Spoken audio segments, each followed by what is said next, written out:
Good morning, everyone.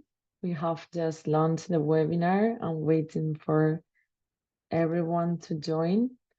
Meanwhile, my name is Elena Lopez. I work as a project manager at TIC Biomed.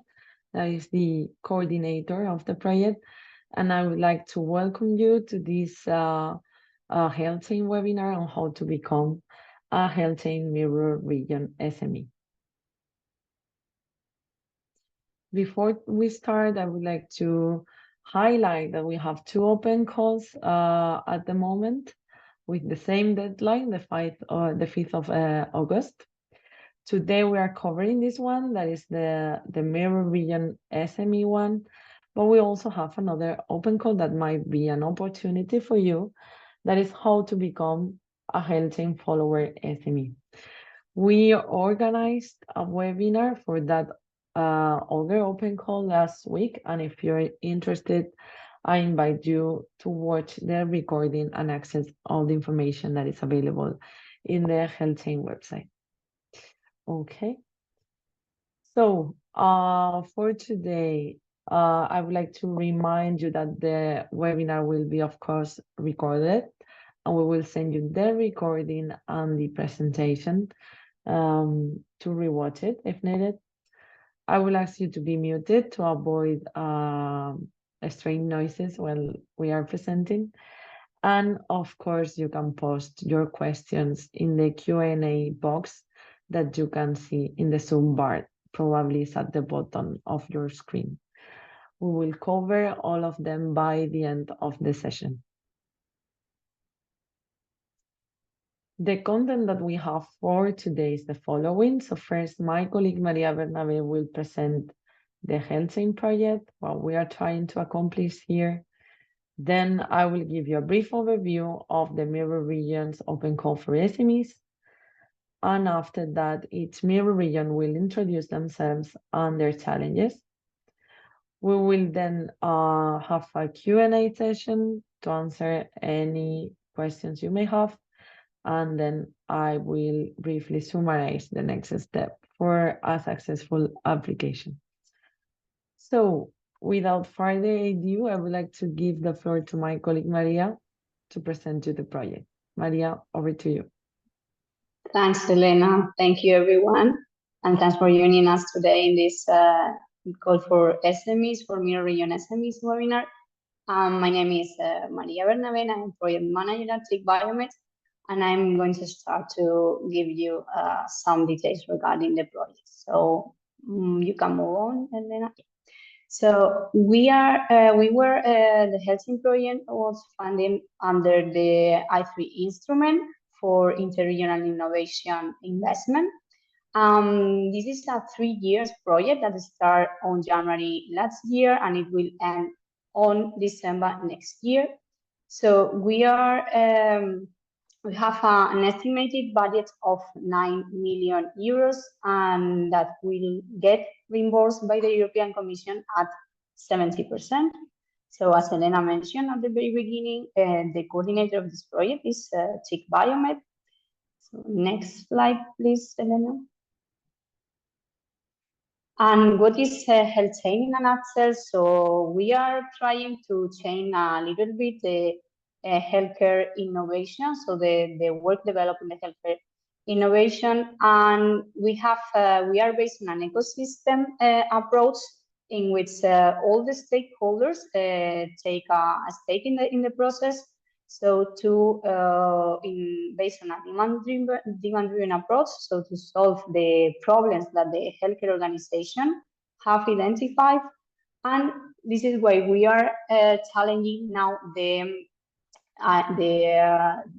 supply side to co-create together with the healthcare organization solution to cover these innovation needs, so these challenges. So this is why we are today launching this call, because we need now the IT companies and suppliers to co-create the solution with the Mirror Region Healthcare Organization. And we have also committed to adopt this innovative solution if they are successful.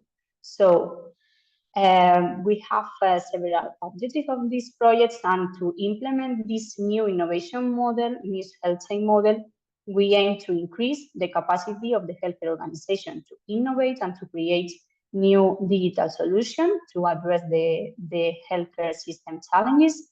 And this will result in digital solutions, so we have higher success rates because they are developed side by side with the between the customer and the client and the healthcare organization and the IT companies. And we aim to increase and speed up this internalization process of the companies so they can scale up and commercialize the solution at the end of the project. So next slide, please. So under the I3 instrument, we have to cover three main pillars. So these are the three components that we have to address during the lifetime of the project. So interregional innovation and investment. So as for the interregional component, we have different regional ecosystem, and in the different ecosystem, we have different roles at the same time. So we have the healthcare organization that is that has the role of challenge identifiers. So the healthcare organization are identifying problems and needs that they have, and then the IT companies have the role of the challenge solver. So they have to cover the challenge identified by the healthcare organization, proposing new innovative solution. And then we also have the regional ecosystem supporters that are providing business support and leading the work done in the different ecosystem and between them. So they are working locally and interregionally at the same time. So next, please. In terms of the of these interregional components, so we have now 10 regional ecosystem. And at the very beginning, we started project with 5 funding, as we call funding ecosystem. And now recently we have on board new 5 mirror regions that they are the ones launching the call for SMEs. And we are still we will be still onboarding new other mirror regions, and they will be implementing and replicating the health chain model that we are implementing in the different funding regions. So now the 5 mirror region will start to replicate this model to increase the capacity of their regional innovation ecosystem. So next, please. As for the innovation component, we are based on a demand-driven approach. So we are co-creating the solution. We have now more than 20 solutions, and they are the different regions are co-creating side by side the health organization and the IT companies with the support of the ecosystem supporter, co-creating and co-developing the solution to cover the challenges and the unmet needs identified by the challenger. So this is at the end of the project, we will try to get all the results based on the innovative solution that we are co-creating and piloting now in the different regions. Next slide. And finally, regarding the investment component, so we are working locally and interregionally in local value chains, and we aim to untap the private and public investment in order to scale up and commercialize the solution that the different regions are now co-creating and co-developing. So I think that's that's all from my side. So this is the project in a nutshell. So now it's over to you, Elena, to present and launch the open call for SMEs. Excellent. Thank you very much, Maria, for this comprehensive overview. So now let's get into the mirror regions call per se. So before we start, just I would like to briefly give you an overview of the mirror regions that are participating in the project. So the 5 that are present here today and that have 5 challenges for you to address are Northwest Romania, Navarra in Spain, Castilla y León in Spain, Western Greece, and Flanders in Belgium. These are the ones that are launching this open call. And the open call aims to select and support SMEs to co-create a solution addressing the specific challenges identified by these mirror regions, especially by their healthcare organizations, hospitals especially. The benefits for you, if you are awarded as an SME, is to jointly co-create and pilot an innovative solution with the mirror region stakeholders for a period of 12 months, access funding up to 50,000 euros, equity free. This is a grant, very convenient for SMEs as you won't need to co-fund anything. It's 100% funded. You will get expert support on business modeling and market insight, as well as the opportunity to network in this big partnership that is held with other European SMEs and also the hospital and other organizations in the healthcare sector, and explore new opportunities for forthcoming projects. The overview of the call is that you can apply until the 5th of August at 5 p.m. Central European time. Please have in mind that deadline because we're going to be very strict with it. In terms of financial support, each SME can get up to 50,000 euros, as I explained, and we're expecting to award 5 SMEs, just one per challenge. All the information is published in the HealthChain website, and you have here the direct link. So once you receive the presentation, you can directly jump into the documentation. So what would be the first step, right? The first step is preparing an application. What do you need to know for that? So the first thing you need to do is to download the Open Call documentation kit, and there you will see 2 groups of documents. The first one is the documents that you need to apply, and the other ones are documents that you must provide only in the event that you are a selected SME. So documents that you need to apply. The first one is the guidelines for applicants. This is the regulation of the open call, the description of all the rules of the HealthChain open call that I recommend you read carefully and respect them. Then is the annex one, the challenges. This is the technical description of the mirror regions challenges, what is their current problem, what they wish to achieve through an innovative solution. Have a look there. And then the annex 2 is the proposal template. This is a Word document that you can edit to submit your proposal. Then for submission itself, there's an online form in the F6S platform where you need to upload the proposal template in PDF. In addition, the documents to provide if you are selected, we have the Declaration of Honor. This is a statement where you simply say that you comply with the open call rules and that your legal representative needs to sign. Then Annex 4 is the bank account information.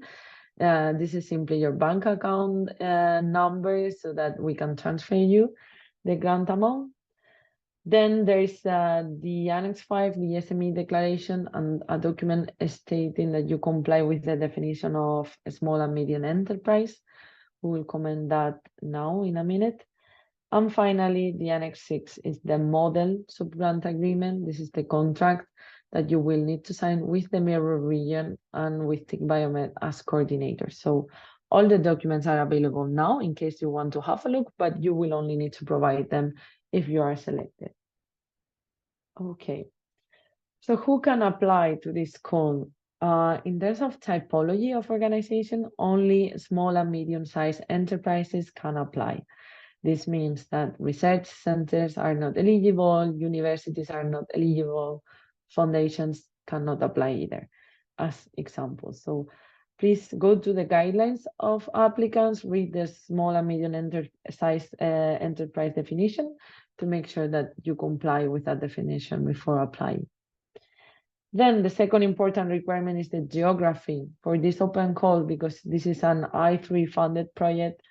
The rules say that only companies based in the regions currently present in the consortium are able to apply. So you have in the guidelines for applicants the list of regions. If you are not based in any of these, this means that unfortunately you cannot apply. But if you are welcome, and we are willing to see you applying to this open call. Next step is how to apply. So how I was saying, please read the guidelines for applicants. All the process is explained there. Then fill in the proposal template, this Word document that you can fill in. Complete that and convert that into a PDF document that you will need to submit via the F6S platform. What happens if you have questions? We are here for you. We can take any questions that you may have. The only request from us is that you do it through the F6S blog. This is a public website where anyone interested in the call can see all questions and all answers. So please leave your questions there, and either Maria or me, we will go back to you as soon as possible with an answer.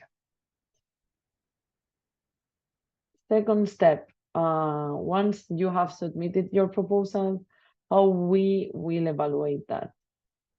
This is the process, as you can see in the picture.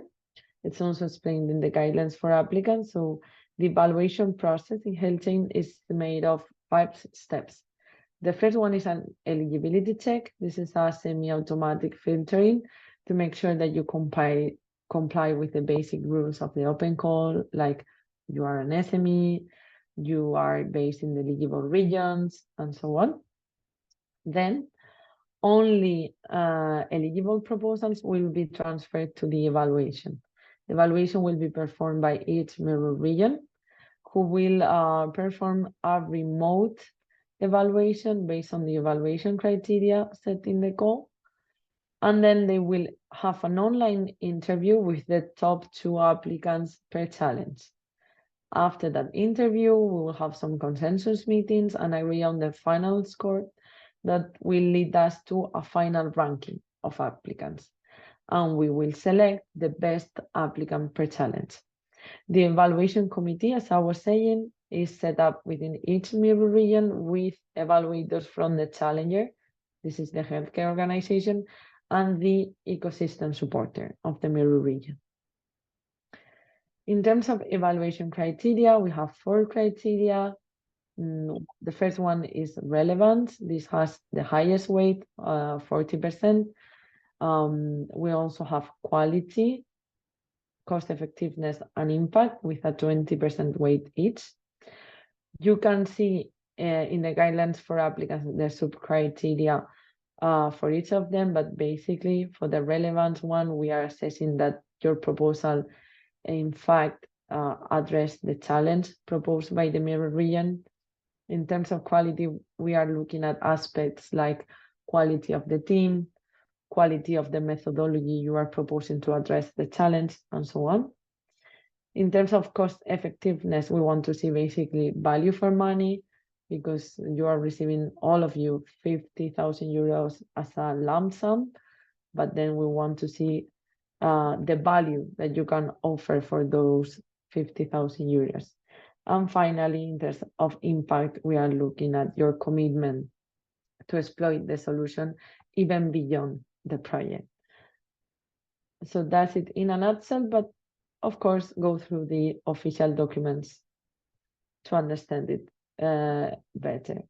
Then when it comes to communicating the results, this is the process. So as soon as we have the eligibility checks by the end of August, we will communicate the results of the eligibility in the event that you wish to appeal. because we are humans and we also make mistakes.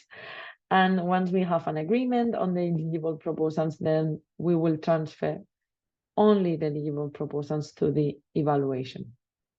So for the evaluation, we will have that in the month of September, and we'll communicate the results by the end of the month. Everybody, both selected and non-selected applicants, will receive an evaluation summary report with the comments and scores from the evaluation. And after that, we will move to the contract signature only with the awarded SMEs by the end of September, so that we can start the co-creation in October. That will last 12 months until September next year. So last step, becoming a selected SME. If you are awarded, you of course need to deliver what you promised in your application, right? But we will ask you also for some deliverables in terms of monitoring.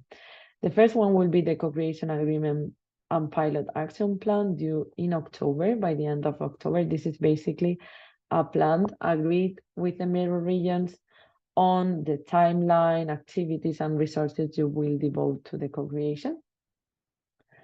And after that, by the mid and the end of the co-creation, you will have two additional reports, the interim report and the final report.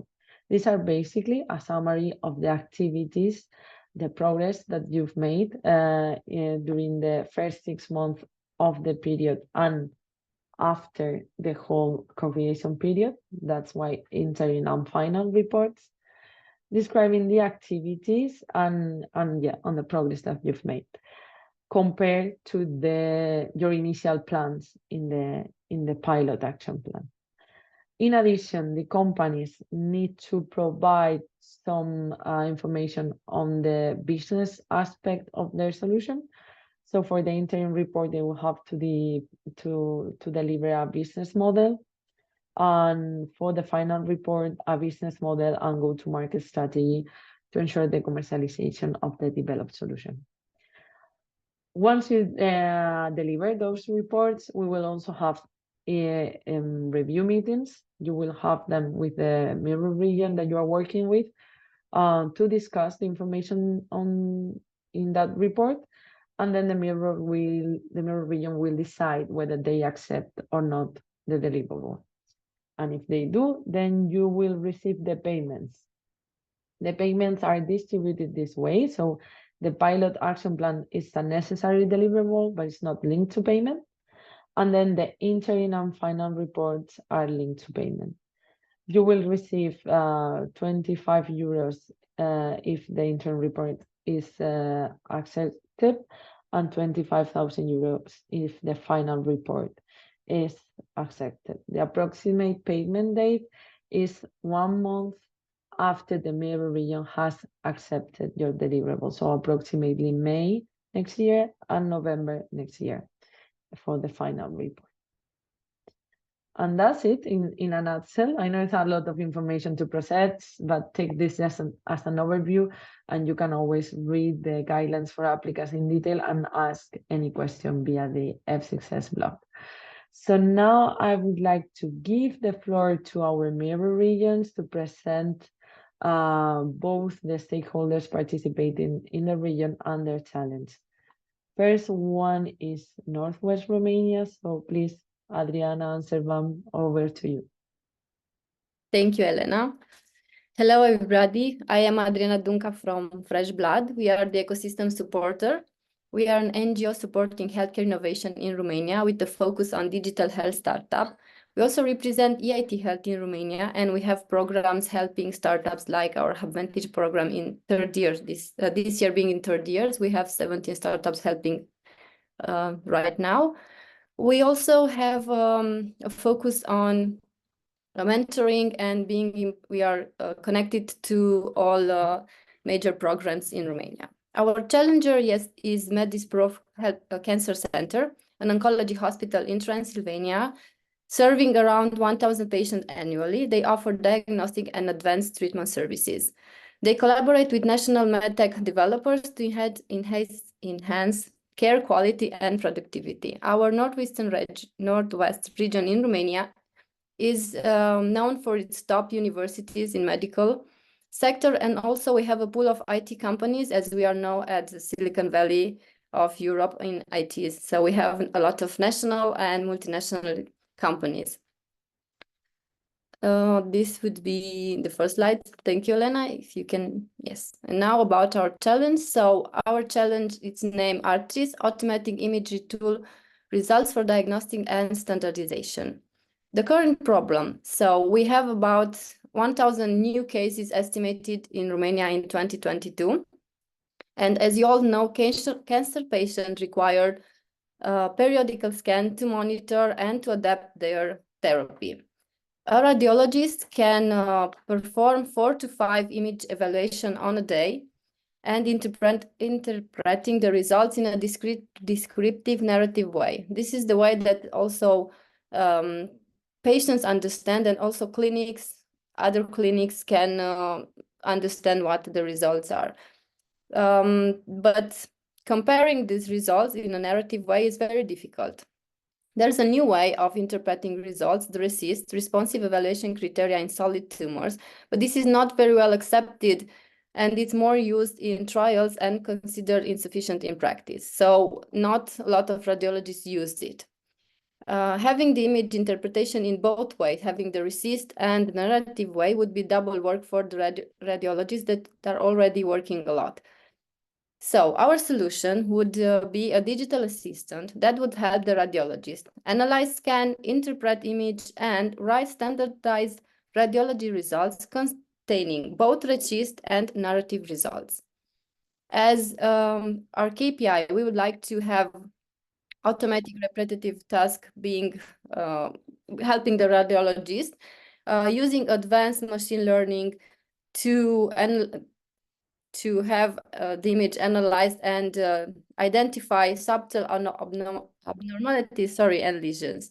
And our focus would be to help standardized reporting and create the standardized reporting for the radiologist and the other institutions. So this would be a first in Romania, and we would like to take it at the national level if possible. And I would like to invite Șerban Udrea from MedisProf to tell us how this solution would help the radiologist and the hospital. Thank you, Adriana. So our main issue is that we have few radiologists, and this is, I think, a European problem, but a lot of scans. And these scans are unfortunately not standardized in Romania, and the RECIST, which is widely used in Western Europe, is not used here. And so our doctors cannot write their imagery reports in RECIST because other doctors will not work with these types of results, especially surgeons. They need elaborate descriptive imagery results. And so what we need, because we want to have a standard in imagery, right? We need a tool that can provide us with both the speed, so we can retain productivity, and can help us write these reports while you have, especially in these evaluations that we do for our patients, because a patient comes every 3 months, for example, or 6 months, depending on the state of the disease. So you already have the old report. You have the new report, then you need to standardize the report in the format, basically, and extract those valuable insights from the previous report and the evolution from the current scan. So it's very important for us to resolve this issue and really have a standardization of what is going on while being productive and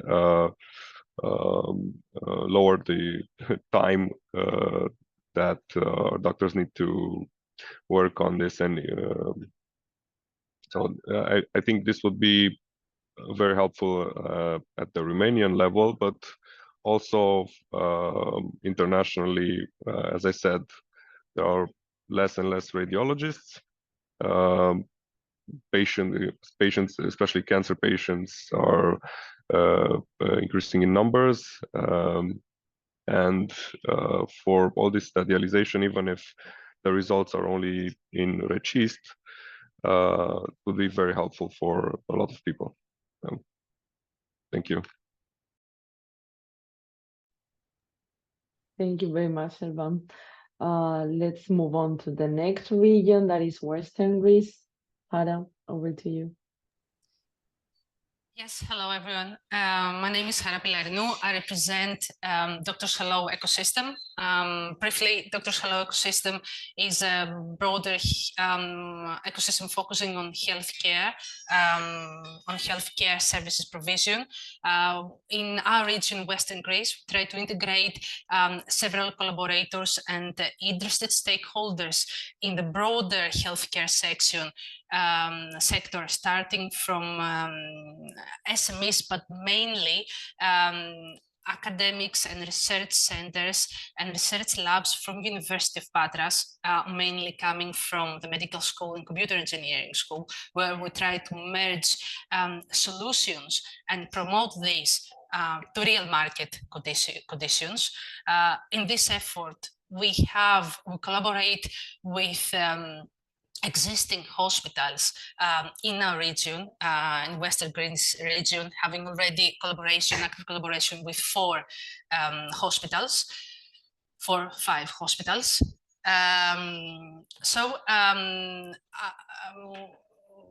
That was an effort through this effort, actually, we had not just one, some challenges identified. One of them, one primary challenge had to do with the need to control the admissions, not only to control the flow of the patients before the admissions, but also after they leave the hospital, when the care services and the treatment is not completed. So outpatients monitoring is needed, especially for post-operative cases. That was the case. That was the case with the General Hospital of Pyrgos. General Hospital of Pyrgos is a general hospital situated in the capital city of Prefecture of Ilias, city of Pyrgos.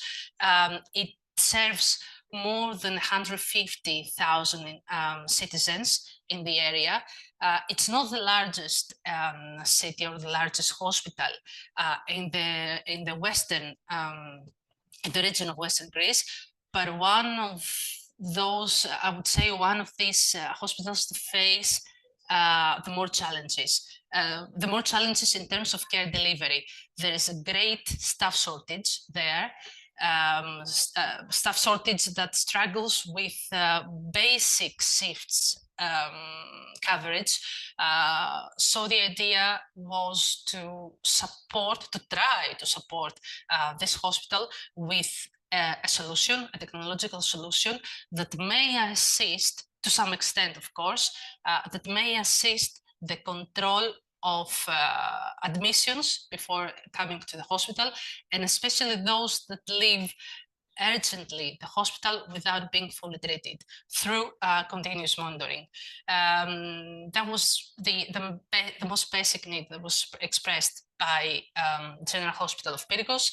And since I've already started talking about the main problem and the solution, thank you very much for switching the screenshots. I'm just coming back again to the current problem.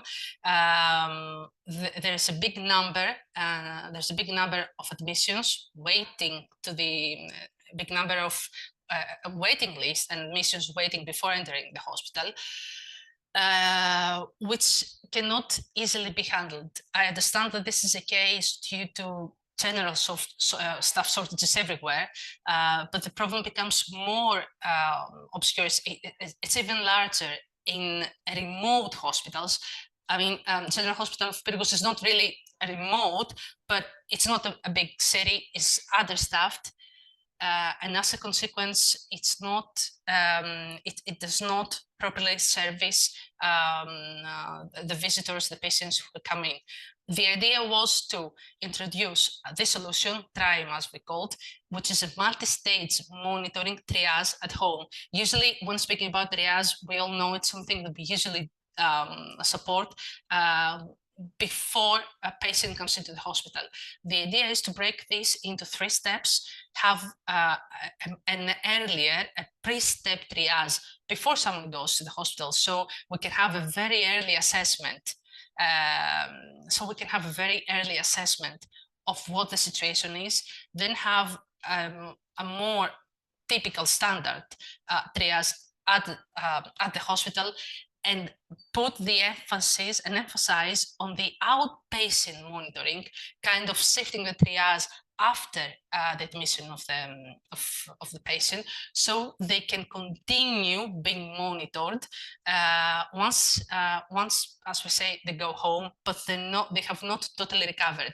That usually applies to cases, to post-operative cases, especially to cardiovascular cases. We work on this, we support clinicians and academics in the University Hospital of Rio with post-operative for patients for cardiothoracic surgeries. But there is an apparent need also to other general hospitals who need to continue monitoring the patients. So this is the main problem we're trying to resolve. The expected solution, what we try in collaboration with an SME to work on, is on a system that can provide in real time telemetry data for the clinicians, for the doctors to monitor, and be able, as I said, in real time to give advice, to give treatment, whatever is needed through a collaborative system, through a collaborative session that counts on telemetry, so they can get real diagnosis to support the treatment for those patients after leaving the hospital. The KPIs, I don't know if they're a bit optimistic, we'll try to keep it as low as possible, but throughout this whole course of the project, 12 months, what the duration might be, our target is to record to have some records before starting the solution, so we can monitor what is the timing to treatment, what are the cases that have not been properly managed, and then hopefully through the implementation of our solution, be able to record improvement in waiting times, in recovery, in patients who have properly recovered, in cases that have been avoided through the monitoring via the system and would not be otherwise. That is the main, I hope I didn't take much of your time, that is the main solution we expect the selected SME to co-create and implement, focusing on 2 key aspects: the real-time telemetry and the consistency to assist through the course of the implementation of the solution, the doctors in the hospital to properly apply and implement the solution. Thank you very much. Thank you very much for your time.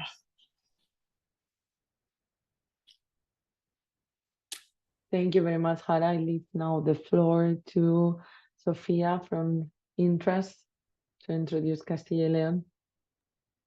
Hello, everyone. I'm Sofia Ballesteros from Research, Development and Innovation Department of Interest Foundation, Ecosystem Support.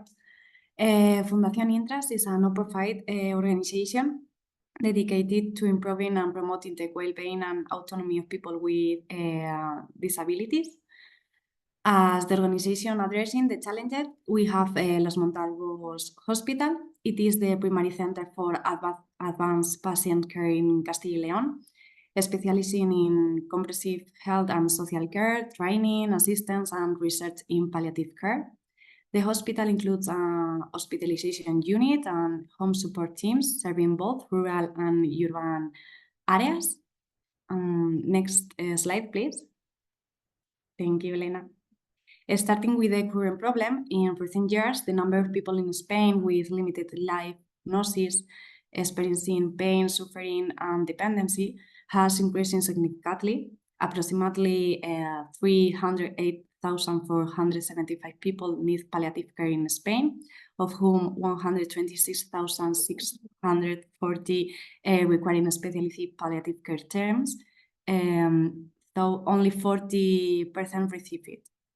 Castilla y León is a pioneer in supporting people with advanced or terminal illness to live at home, but this care process is challenging due to its demographic and territorial realities. Effective palliative care needs a flexible support network for patients and their families, tailored to the progression of illness and their emotional needs. Many patients with advanced or terminal illness experience psychological symptoms, but only half get the help they need. Social and healthcare professionals need tools to assess and monitor patients' emotional states from the start to provide timely and appropriate support, preventing emotional distress. Therefore, we need to find effective and affordable technology to extend palliative care to the rural areas, support patients at home, provide flexible support for patients and their families, and improve psychological assessment and intervention. Immersion is a virtual assistant for voice-activated emotional state recognition in palliative care patients. With it, we aim to achieve two objectives. Sorry. The main goal is to detect the emotional state of palliative care patients so their care team can include in their personalized home care plan. The aim is to improve patient psychological support, emotional well-being, and quality of life, preventing emotional distress.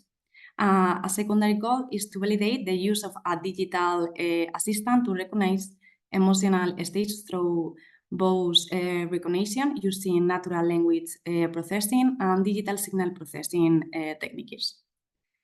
Regarding the KPIs to be met, the solution should be adopted by palliative care home support teams to monitor speech patterns and emotional weekly, enabling professionals to track patients' emotional states between visits.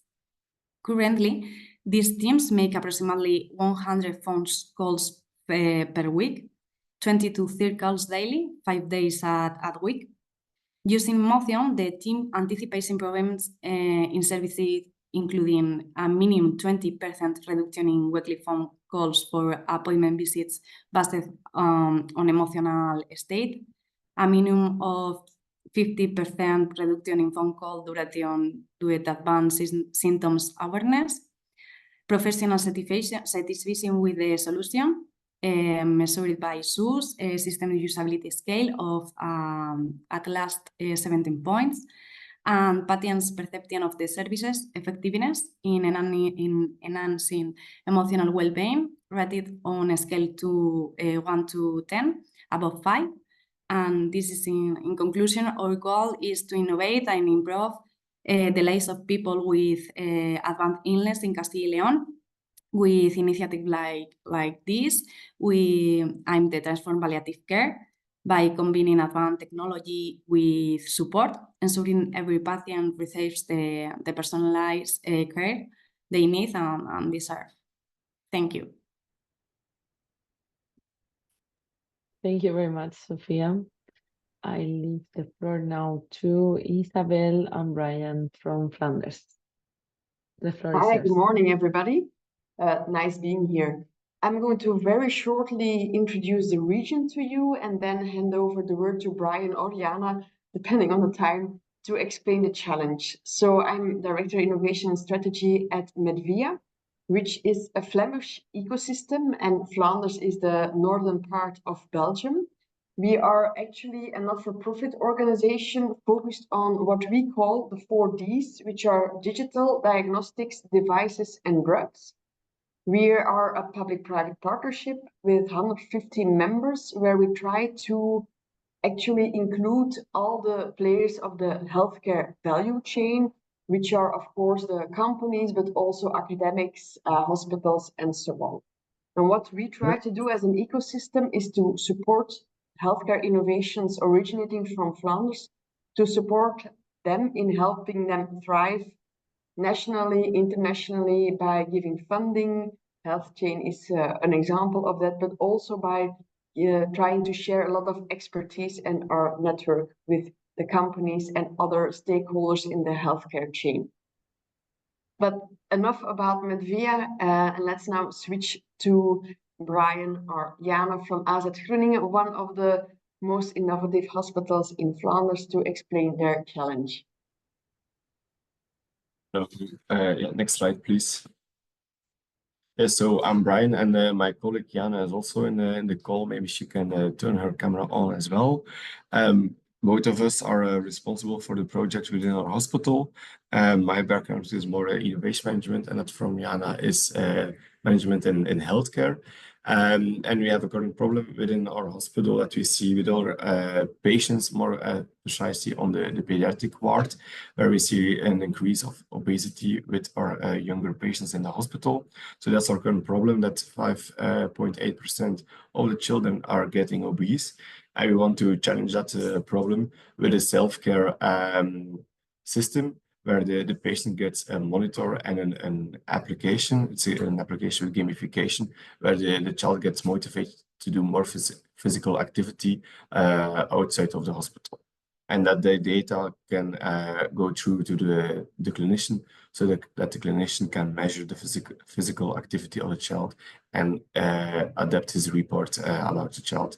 That's in a nutshell our problem and our solution. Also on the website of Health Chain, our full document will be available with our whole problem situation and our expected solution, and also the KPIs that we want to meet. If you have any questions, you always can reach out to me and my colleague Jana afterwards. Thank you. Thank you, Brian, for the comprehensive overview. Finally, I will leave the floor to Navarra. Colleagues, please, either Mattia or Mikel. Mikel, I'm seeing that I'm connecting with another link, sorry. No worries. The floor is yours. I'm Mikel from Navarra Biomed. As a brief introduction, we are a biomedical research center based on in Navarra, Spain, and we manage not only the research of our own groups, but also the research of the University Hospital of Navarra. That is the main hospital in our region, the main public hospital in our region. Our challenge is operate and is addressing the uncertainty challenges of radiotherapy through personalized 3D molds using radiotherapy and brachytherapy. The radiotherapist oncology service had a problem with the molds they use in their treatments. So the problem they have is in external beam radiotherapy treatment, EBRT, the bolus used is not always properly adapted to the patient's body. And in brachytherapy, another treatment, commercial solutions are not customized, leading to suboptimal treatment delivery and discomfort for patients. So to solve this, we aim to create a system, to co-create with an SME, to co-create a system for the personalized generation of 3D molds for use in radiotherapy tailored to each patient. That is something that now we don't achieve with commercial molds. And in external beam radiotherapy treatments, a visualization tool for manipulation and preparation of bolus. Bolus is the material they use for these molds. And also we need this material. In brachytherapy, we aim to generate a customized applicator or guides for the treatments, improving the comfort of patients and of course the treatment. And KPIs to be met in external beam radiotherapy treatment, EBRT, the reduction in millimeters of air between bolus and body, between the material they use and the body of the patient, increasing the satisfaction and reduction the workload. And for brachytherapy, the reduction in millimeters of air, increasing the satisfaction and the assessment of toxicity. And that's all. Unfortunately, nobody from radiotherapist oncology had joined to this meeting because they had another meetings. But of course, we are open to discuss face-to-face or online with any SME, any that you have. Excellent. Thank you very much, Mikel. That's a wrap. That's the overview of all our mirror regions. And now I would like to address any question that you may have, either on the process or on the challenges themselves. If you would like to pose any questions, feel free to enter that in the Q&A box that it's available in the Zoom bar at the bottom of your screen, and we will discuss them live. Or if you wish, you can also raise your hand and we can open your microphone so that you can speak that out loud. Okay, so I don't see any question at the moment. So I would like to make one to our mirror regions. So in which are, I mean, we had an overview of the process. We also had a look to the challenges, but which are the two main aspects that you would like to see in a proposal? For instance, if I may address these questions to Isabel from Flanders, or Brian as well. Concerning the challenge itself, I think it's maybe more appropriate for Brian or Jana to answer, but maybe in general, of course, we want these solutions to be sustainable and not to be a one-hit wonder, to put it like that, but to see, yeah, a sustainable solution coming up for a challenge. But I guess that's not only for our mirror region, but that's more in general for every mirror region. Thank you very much, Isabel. Indeed, that's an excellent point. Brian or Jana, would you like to highlight something when it comes to your challenge? Yes, please. Thank you. We would like that it's especially focused on children, so they are really eager to use the application, and their intrinsic motivation can get higher, and the children can move better and more and enjoy moving and living a healthier life.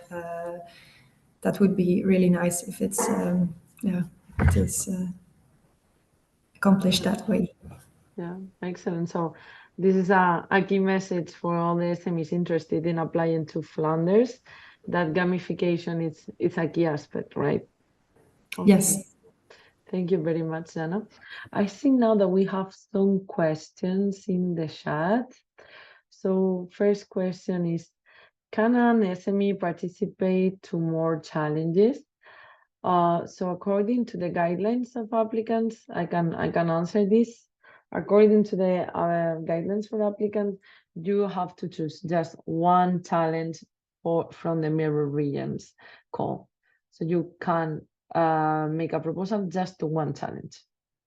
Let me know if this answers your question or if I need to go back on this. Then the second question is, could you please clarify who retains the intellectual property rights for the applications that are developed as part of the challenge. Here, I can get that as well. So our general approach in health chain is that the SME that develops the solution retains the ownership of the intellectual property, especially because we are interested in seeing you selling your solution to other potential customers, other hospitals. But of course, there's a percentage that the challenger, the healthcare organization, the hospitals, they are contributing to by providing you with some content and with some specific knowledge. So we recommend that company and hospital agree on the expected benefits by the hospital based on that part that they have contributed to the co-creation on your solution. Example of benefits that we've seen in other open calls in the past are, for example, a reduced price if they wish to purchase a license of the solution after health chain because they've been co-creating that solution with you side by side. Or another example is that you set a scientific board for the solution and they become members of that and receive benefits in exchange. Like the benefits could be economic, or it could be visibility, or the possibility to produce scientific papers, attending conference, those kind of benefits. But of course, they need to be discussed side by side with the hospital in each member region. But in general, our approach is that you would keep the IPRs to sell the solution elsewhere. I hope this answered your question, but feel free to reach out to me if I haven't. Okay, I see. Thank you. So that means that it's solved. Perfect. Any other questions?